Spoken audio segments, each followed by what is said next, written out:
Okie dokie, ladies and jelly beans. It is your friendly neighbour Toad back again. Before I go any further with this video, I would just like to say welcome back to Stephen from Paddy's Potato Peelers. I'm so glad he's on the mend. I've missed him. That gentleman has been a massive influence for me with my knife collecting as well as starting my video channel. I'm so glad he's on the mend. Welcome back, buddy. Also, does anybody know how Rick from Warthog is getting on? Because I've not heard anything recently. I hope he's on the mend also. So, without any further ado, this is going to be a relatively quick video on my small knives. Now, I struggled quite a lot to try and work out where the cutoff should be between small and medium. And I've decided around 3 inches will have to be where it is.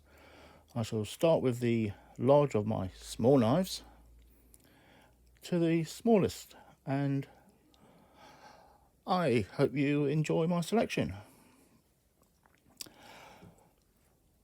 Firstly is this very underrated refried. I don't remember the name of it, but this is a thing of beauty.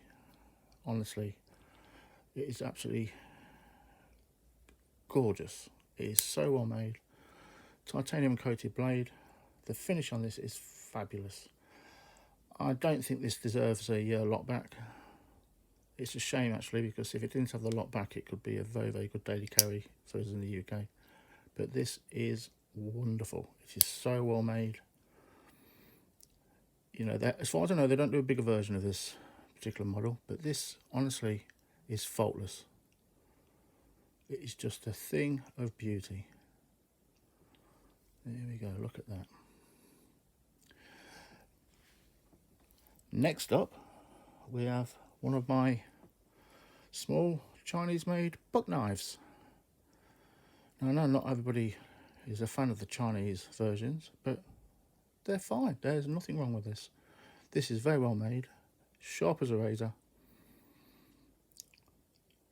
Nothing wrong with it at all. It hasn't harmed the brand in any way by being made in China, as far as I'm concerned. They did a good job, and it's lovely. Look at it. The lines are wonderful. It is very, very well made, like I said. Look at that. Can't fault it. Next is another little book. Again, a Chinese made book, but does it really matter? Again, look at this. Oops, nearly cut myself. Wonderful. And believe me, I'm not going to prove it to you by cutting something, because you have to take my word for it. These are all sharp as razors. But again, the finish, this is faultless. Look at this. To take this much effort to make a small knife look good, I think, you know, it deserves a commendation. They're not everybody's favourite style knives, I know. Some people like bigger ones. But when you're limited to what you can carry in your pocket, you can't fault these. Right. Now, my personal favourite is this little Schrade. This old timer. Again, it is made fantastically. It is finished off, in my mind, perfectly.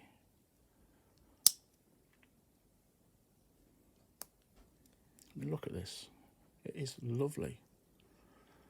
And again, they didn't need to make this as good as it is, but they have. And it's worth a pat on the back to whoever finished this off. They did a wonderful, wonderful job. If you don't have one of these, get yourself one. You're doing yourself a misjustice by not having one. There we go. Then, oh, let me just put the blade out like the others. There we go. Then we have this other little Rough Rider. It's part of their carbon collection. Blade is very, very thin. Very, very thin. This is, again, a lovely little knife. Let me just wipe that. Look at that. You know, I mean, it's a thing of beauty. There's no doubt about it. Look at it. It is fabulous.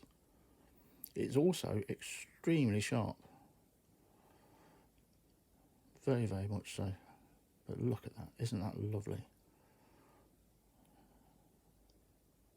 Faultless in its design. Yeah, wonderful. Then this is this other little refried. Now this is something I've used an awful lot for my finishing off when I've been carving. I've re-edged it. It's not got the original edge. I did change it. I use this for all my fine detailing, and again, it is a beauty. I'm going to get another one at some point, one that I haven't changed the blade on, but this is fantastic. It is also staggeringly sharp. I mean, look at those little blades. Isn't that wonderful? Look at this. Like I said, not everybody's cup of tea, but from a person who's 5'8" and not the biggest build in the world, small is often very, very beautiful. And it's the whole thing. It's not how big it is, it's how we use it. Look at that. Last but not least is my little Swiss Army knife. I only have this one. It's more than enough for me. I have this for my nail hygiene. Little blade, little file. Again, this comes razor sharp. Very handy pair of scissors. Pocket money price. It's one of the ones that lives in my pocket when I go out. I have started carrying a handful of knives now, which is, well, that's my choice. But you never know what you're going to need and when you're going to need it. It's better to have it and not use it than need it and not have it. But look at this. Isn't it lovely? Now finally, a little penknife knife from refried. I mean, look at that. This sparkles in the sun. It is just, look at it. I mean, you're not getting a good example in this light how good this is, but it is exquisite and it's so small. And again, this knife comes razor sharp and it's beautiful. Look, how could you, oh dear, just want to I don't know, give it a bottle of warm milk or something and hope it gets a little bit bigger, but it's just lovely. So that is all from me. I hope that didn't send you guys to sleep. I will be doing another one relatively soon for medium to large knives. Like I said, I had a bit of trouble working out the cutoff where it should be, and I decided on this one, which is a fraction over 3 inches. So anything that size and below is what I'm basically saying is a small knife. It will be 3 to 5 inches, I think, for mediums, or maybe 3 to 4.5 inches. I'm not sure yet. But anyway, I hope that gave you something to watch for a while. And until next time, ta-ra, and have a good one.